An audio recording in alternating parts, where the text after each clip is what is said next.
ਉਹ ਜਿਹੜੀ ਅੰਦਰ ਨਾ ਉਹਦੇ ਲੋਕ ਖਾ ਜਾਂਦੇ ਪੈਸੇ ਅਫਸਰ ਜਿਹੜੇ ਰਹਿੰਦੇ ਨੇ ਉਹਨੇ ਕਿਹਾ ਜੀ ਉਹਨਾਂ ਵਿੱਚ ਰੱਖ ਕੇ ਇਹਨੂੰ ਇਹ ਤੁਸੀਂ ਦੂਏ ਕੰਮ ਕਰੋ। ਉਹਦਾ ਮਾਲ ਗੱਡੀ ਜਿਹੜੀ ਹੈ ਨਾ ਵੱਡੇ ਜ਼ਿਮੀਂਦਾਰਾਂ ਦਾ ਜਿਹੜਾ ਮਾਲ ਜਾਣਾ ਲੋਕਲਾਂ ਦੇ ਵਿੱਚ ਆ ਜਾਣਾ ਉਹ ਉਹਦੀ ਵਜ੍ਹਾ ਨਾਲ ਇਹ ਕਰਨਾ।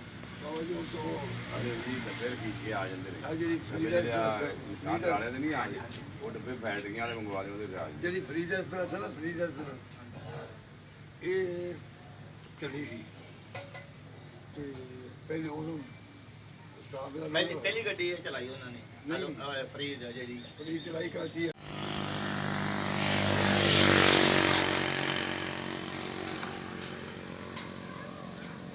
अंदरले पासे उत्ते खलो सकना मशीन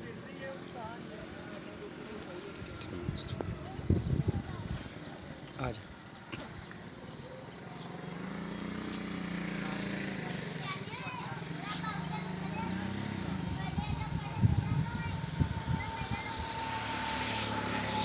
हमारे YouTube चैनल मकसूद अंजम गुरदासवी को लाइक शेयर और सब्सक्राइब करें।